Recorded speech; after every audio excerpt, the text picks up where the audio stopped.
Hi, uh, welcome to the class. So today we shall continue with the important terms which are going to affect the power plant economics. Uh, let's move for the sixth point, that is diversity factor.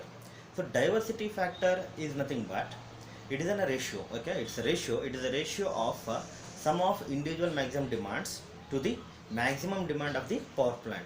So as it is mentioned here, sum of individual maximum demand. See, sum of individual maximum demand to the maximum demand of power plant. That ratio is called as a diversity factor. So to understand this, let me take one example here. So what is actually here sum of individual maximum demands, and what do you mean by maximum demand of the power plant? You all know the maximum demand of power plant. So power plant, what is the maximum power can be generated by the power plant, that itself is a maximum demand. Okay. So now let's see what actually it means. So for that I'll take an example. Say there are three consumers, consumer A, consumer B and consumer C. Say consumer A is having maximum demand of 10,000 watt, means is connected load totally. When he add all the connecting load wattages, he is having maximum of 10,000 watts. Okay, so at his home he can utilize 10,000 watts. So that's why it is called as the maximum demand of consumer A. Maximum demand of consumer A is 10,000 watt. Same way maximum demand of consumer B is 15,000 watts. For C I am considering again 10,000 watts. So each consumer will have their own different maximum demands. So when you add all these individual maximum demands, that is nothing but sum of individual maximum demands. Okay, so here the sum of individual maximum demand is, say, 10 plus 15 plus 10, 10 plus 15 25, 35. So it is 35,000 watts. I am taking an example to understand it. Okay, so sum of individual maximum demand is 35,000 watts. Whereas the maximum demand of the consumer, so maximum demand on a power plant, now we shall consider that point. Okay, so come to that point. So as I told you, consumer A is having 10,000 watt as a maximum demand, but there is a condition, there is a point here you need to understand, that is he going to switch on all the equipments at a time? Definitely the answer will be no, right? If we switch on all the equipments at a time, then the maximum power what he is consuming will be 10,000 watts. But definitely now there are no consumers who can switch on all the lights and all the fans and all TV, refrigerator, every electrical equipments at a time. Definitely not. So he may consume the load less than maximum demand, but he is not reaching maximum demand at a time. He is not turning all the equipments at a time.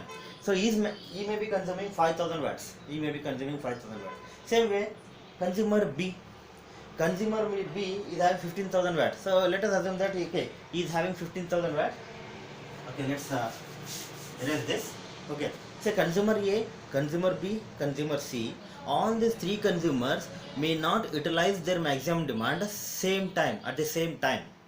He may use 10,000 watts. At the same time, B may not use 10,000 his maximum demand. He may use 5,000 watts over there. Okay, when he is using maximum demand, at that time A may not use maximum demand, C may not use maximum demand. So there is no condition that all the consumers will use their maximum demand at the same time. So it means that if he is using maximum demand, say right now assume that B is using his maximum demand, that is 15,000 watts. C, assume that he is not using maximum demand, he may be using 8,000 watts. Because a consumer may not switch on all the equipments at a time. So all different consumers may not use the same maximum demand at a time. So he is using 8,000. Whereas A is consuming, say, 2,000 watts. When I add all this demand is going to be different. So there is a condition, 15,000 plus 2,000 plus 10,000, totally it will be 25,000. Individually when I add the maximum demands, the total was 35,000. Okay, but when I consider, but there is practically consideration is no consumer, all the consumers will not turn on their maximum demand at a time simultaneously. So power plant is not necessary to generate this 35,000 watts, because here I taken an example. In this example they are using only 25,000 watts. It is less than the sum of individual maximum demands.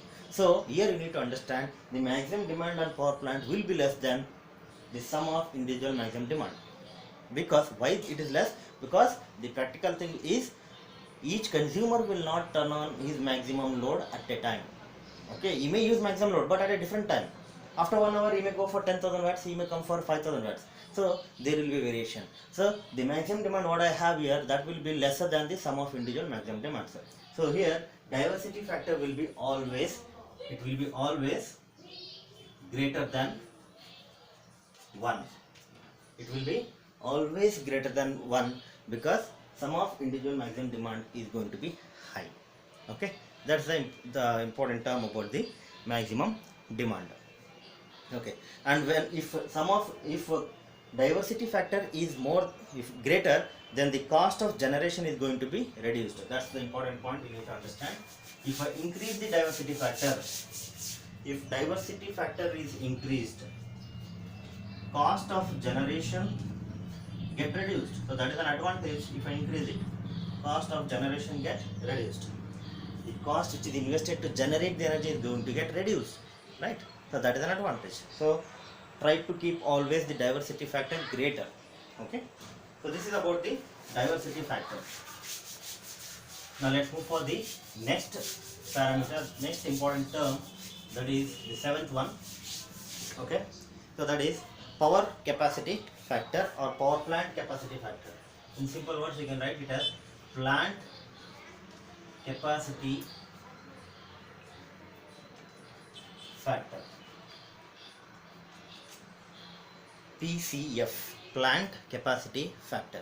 So it can be defined as the ratio of actual energy generated divided by the energy which could have been generated. So I'll write it over there. Actual energy produced, actual energy produced to the energy, the maximum energy that could have been produced. Maximum energy that could have been produced.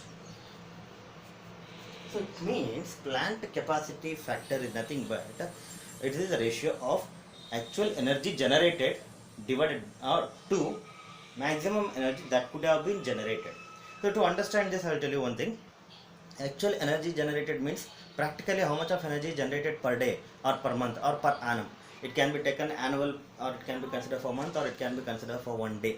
Okay, so if it is for an annual, then we can take it as an annual energy generated divided by maximum energy that could have been generated into time, that is 8760. Okay, so the concept I will write it here. If it is annual value, you can write it like this: annual kilowatt hour generated by plant capacity. How much means plant capacity is nothing but that is the maximum energy that could have been generated. Plant capacity into time 8760 for 1 year. Okay, so that is a formula for 1 year. If it is a plant capacity factor, annual plant capacity factor, you can take it like this. This is the general formula. This is for 1 year.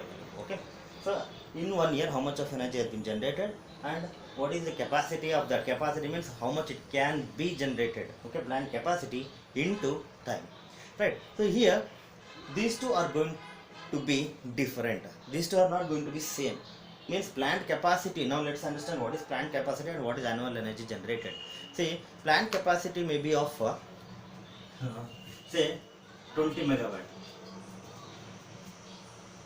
Okay, plant capacity may be of 20 megawatt, but energy, actual energy generated may be less than that. Why? Because I'll tell you one point. We generally have one concept in a power plant, that is called reserve plant. We will come to that point here. Reserve point. Reserve point in the sense, if you want to generate, if your demand is 20 megawatt, if your demand is 20 megawatt right now, we will install the power plant. We will have an erection of a power plant which can develop 30 megawatt. Means we should think about the future. In future the demand is going to increase. Definitely the demand is going to increase. So for that purpose, even though right now we have 20 megawatt as a demand, we install the power plant which can generate up to 30 megawatt. So plant capacity will be greater than, plant capacity has to be greater than the demand, maximum demand. So plant capacity, say I will install it for 30 megawatt. But what is our requirement? Right now I have a demand of 20 megawatts. So I will generate only 20 megawatt. So actual energy generated was 20 megawatt. This is the concept. I hope you got an point now. So plant capacity is nothing but in that plant capacity we are thinking of future and having an extra production over there, extra equipments which can generate more energy. So if it is of 20 megawatt as a demand, I will install it for 30 megawatt. So 30 megawatt. So here, but actually energy generated is of 20 megawatt. Right now I have only 20 megawatt demand, so I will generate 20 megawatt. Remaining 10 megawatt, that unit will be under rest condition. So that is called reserve capacity. That is called reserve capacity.